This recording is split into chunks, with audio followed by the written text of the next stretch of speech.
Welcome to Beyond the Type, the podcast where we explore personality type, communication, and the beautifully messy and sometimes complicated human experience.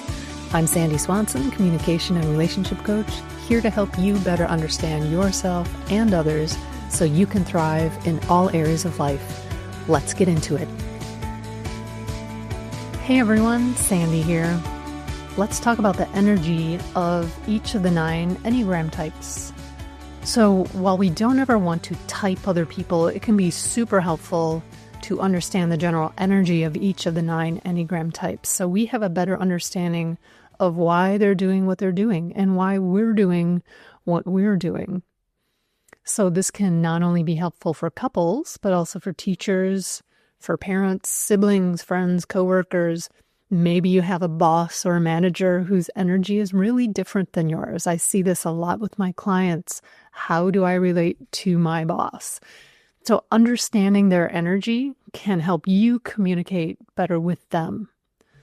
So this is for anyone really who has a relationship with another person. And don't we all? All right, let's get into it. Let's start with type 8. So this type is sometimes called the challenger or the boss, the protector. And what kind of energy comes to mind when you hear those words? So yeah, this is a big energy, a forward moving, a very lusty energy. And lusty not in a sexual way, but it's a very big, very controlling energy. And when it's overused or in an unhealthy state, this energy can be bullying energy. So bullies might have this energy to put other people down, and the people who protect those people might also have this energy. So it's quite a spectrum. And this energy can also be very vengeful. So wanting to get back at others for their perceived wrongdoing. And I see this energy in a lot of my clients who are leaders or managers, and they're usually well suited for the job because they do keep that energy moving forward. And the challenge for this type and this energy is that they have a hard time thinking things through before taking action. So consider the phrase ready, aim, fire. This energy is ready, fire. They kind of forget the aim part.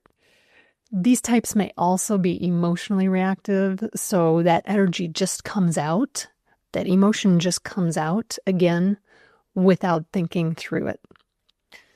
So if this sounds like you, I invite you to take a breath before plowing ahead. Maybe ask yourself, does this need to be done right now? What else needs to be considered? Who else needs to be considered? Sometimes this energy bulldozes over everyone and anything in its path. And this can be very unconscious. So I invite you to consider what and who might be affected, including your future self. Including your future self. Think about how you might be affected before taking action. And if you know someone else with this energy, invite them into a slower pace. Even slowing down your breathing and your words, this can help. This is called emotional contagion. Invite them into a slower space. Don't push them. Remember, slowing down can be really hard for these types. So lead with compassion for that energy. All right, let's move on to type 9. Type 9 is sometimes called the peacemaker, or the mediator, the reconciler, the comforter. What happens to your energy when you hear those words? So for me, like just hearing the peacemaker, like that, it's very relaxing energy. Like I feel my shoulders go down when I hear that, when I say that. And yeah, this energy is all about relaxing. It's about harmony, keeping the peace, avoiding conflict if at all possible. This is a very easygoing, a positive energy, a nice to be around kind of energy when it's healthy. When it's unhealthy, it can become very sloth-like and indolent. So the thing is, people who have this energy, they tend to put other people's needs ahead of their own. And they do this for two reasons. One, they don't want conflict, so they just go with the flow. And two, they sometimes don't even know what they want because they're so used to responding to other people's desires and needs.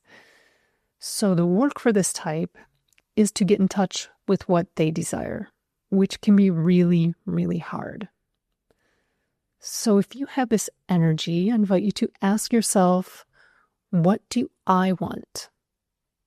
And listen to what your gut says. The gut is never wrong. And it can be hard to tap into at first, but listen to your gut. And if you know someone else who has this energy, I invite you to give them options when you ask them a question. For example, if you're going out to dinner, don't just ask, hey, where do you want to go for dinner? That's a hard question. That involves knowing what the person wants, and also they don't want to upset you. Those two things with this energy. So instead, give them options. Hey, we're going out to dinner tonight. Would you rather have Thai food or Indian food? And let them consider those two options. It's a lot easier for them to think about two things instead of trying to get in touch with what they really want. And they might say, I don't want either. Maybe we can have sushi. And that's great. That's a great step for them in better understanding what they want and desire. So let's talk type 1. This type is sometimes called the perfectionist because they have very high standards for themselves. Sometimes called the reformer because they work hard at reforming rules to make the world a better place. In an unhealthy state, they can work hard at reforming others and be really critical to those around them. So someone who leads with this energy, they want to be good. They want to do what's right. They want to do what's correct. They like the rules. They like following the rules. And it can be really hard for them to think of other possibilities. And they can harbor a lot of anger when things aren't done correctly, when things aren't right. And this anger can cause the body to be very stiff or rigid. So this energy can be very stiff and rigid.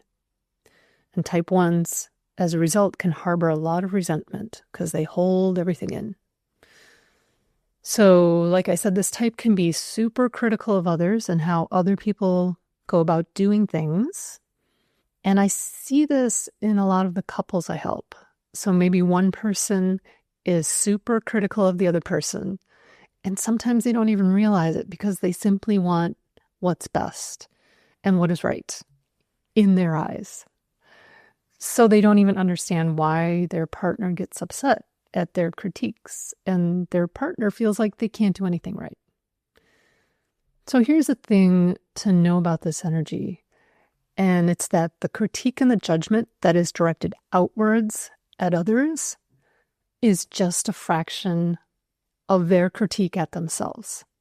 So this energy is the inner critic. And we all have that. But for type 1s, this energy, this critic, it is on all the time. And for someone who's not a type 1, I don't know how type 1s live with this. So just knowing this, maybe this allows you to have a little bit more compassion for that person. I have a type 1 in my life. I have a lot of compassion for them, knowing this about that inner critic. So if you know someone with this energy, ask yourself, how can I invite in compassion for this person and for their inner critic? And if you see this energy in yourself, I invite you to have compassion for yourself and for your inner critic. All right, moving on to type 2. So this type is sometimes called the helper or the giver. And this is very outward energy, outward facing energy. And that energy is focused on other people. So this energy can usually sense when others need help. And this type will happily give it. And they feel a great sense of pride when they do. And they love being flattered for giving in this manner. And the thing to know about this type is that they think if they help, they expect you to help them in return. And this might be very unconscious for unhealthy type 2s. And when that help doesn't come back to them, or they're not appreciated for all that they do, they start harboring resentment. They might get real quiet. So if this sounds like someone you know, I invite you to invite them to spend some time alone, focusing on and caring for themselves. And this can be really hard because that energy wants to go out to others.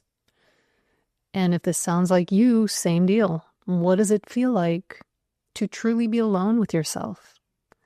To take care of your own needs instead of always finding ways to assist and help others. Type 3, sometimes called the achiever or the performer. So this is workaholic energy, always moving, always doing, always getting things done. And this energy can cover up who that person really is. This energy is all about image. It's all about looking good in the eyes of others for their accomplishments. There's a lot of self-deception in this energy, in being what others want. So there's a lot of vanity. And some people say that different countries lead with different energies, Enneagram types. So here in the States, this is a type 3 energy. We're always moving, always doing. So to move against this energy of our culture, this is really hard for many because it's considered normal. However, slowing down and being honest with oneself is exactly what this energy needs. So I work with a lot of type 3s, and this can be very hard for them because they're so used to creating this image of themselves. So does this sound like someone you know? Does it sound like you? This can be a real blind spot for many people. So something you can do is just to stand still, to literally stand still, to take a few deep, mindful breaths. This is a great place to start because this can pause that energy and crack open the door to the 3's inner world and can help them see that they're more than just their work or their career. They can help them start to be more honest with themselves and with others. So type 4 energy can be a very passionate, competitive, envious energy with emotions covering the whole range from sadness to melancholy to anger. There might be a lot of push-pull energy, being sad, then being angry, moving towards you, pulling back or withdrawing, getting really quiet. And the thing is, this energy really wants to be heard, really wants to be understood. Type 4s value authenticity in everything, especially emotions. So I invite you, if you know someone with this energy, to not force that person into a positive space. You know, it's okay to be sad or mad or upset. Acknowledge their experience, acknowledge that energy, offer compassion, and listen to them deeply. Of course, have to put in the disclaimer, if a person is getting stuck in an emotion, anxiety, depression, sadness, then that may be a reason to find support from a licensed therapist or counselor. So if you have this energy, get curious about it. What is important about the need to be heard and understood? What if you didn't push people away if you don't think they understand you? What if you didn't have to be competitive or envious of others? Get curious. Type 5. So type 5, yeah, this can be a very inward-facing energy, very cerebral energy. This type might need more alone time than other types. They also might need extra time to prepare for something, to collect their thoughts, collect their ideas. This can be in an unhealthy way. This can be a very disconnecting or very hoarding energy. And by hoarding, I don't mean hoarding stuff, although yes, that can apply as well, but rather a hoarding of time, of energy, hoarding of information, resources. So there's a stinginess going on. So if you know someone who might lead with this energy, I invite you to give them time to think and collect their thoughts. So if you want to have an important conversation with this person, give them a heads up. Perhaps schedule it. Say, hey, I really want to talk about this. Do you have time later today to do so? Here's what I want to talk about. Allow them time to think and process, and allow them time to think and process while you're in the conversation. They need that space, and they will really appreciate this coming from someone who has a lot of this energy. And I also invite you to consider that this type needs a lot of alone time to recharge. At least that's their perception, that they need time to recharge. So if you have a partner with this energy, be mindful and compassionate of this. And if this sounds like you, if you lead with this energy, my invitation to you is to gently challenge yourself to show up more in the moment, to not always feel like you have to fully think something through before responding, but trust that you'll say the right thing in the moment. Moving on to type 6. So this energy can be a questioning energy. These types want to know what could go wrong. They want to know what to do about it. They can be great troubleshooters and problem solvers because of this. However, this energy might also be very anxious or fearful. So if you know someone with this energy, take the time to explain everything, anticipate their questions, and take the time to listen and answer their questions. If they have any, they probably will. Just a heads up. And if this sounds like you, ask yourself, what would it be like to move forward not knowing all the answers? What does it look like to trust yourself? Good questions for this type and for this energy. So last but not least, type 7. So type 7s, this is an energy that is very positive, very upbeat, very forward moving. This energy can be very funny, very silly, a lot of fun to a fault. They can overdo the humor. The word gluttony is also sometimes used to describe this type and this energy, as they love to do all the things. They love to try all the things. This energy can be chaotic. Even as I'm talking through this, I feel my energy a little chaotic. I'm talking a little faster. But type 7s are known for this energy, and they're known to make a lot of plans. They love the plans. They can be very busy all the time. So if you know someone who might lean with this energy, be mindful if one day they show up quiet or sad or sort of withdrawn. This is okay. For this type to want to be in or to explore the more challenging sides of emotions and of life, this can be really hard. So I invite you to not try to push them out of it into a place where you expect them to be. It's okay if they're not their usual upbeat, positive self. They'll get back there, I promise you. And if this sounds like you, what does it look like to slow down and to follow through with one thing and to be fully present with what that is, even if it's not exciting or fun? Okay. So those are the 9 types, the 9 different energies that come from those types, and what to look out for. If you are curious about your type, I offer Enneagram typing sessions, and you can learn more about those in the description below. Thanks for listening. We'll see you next time.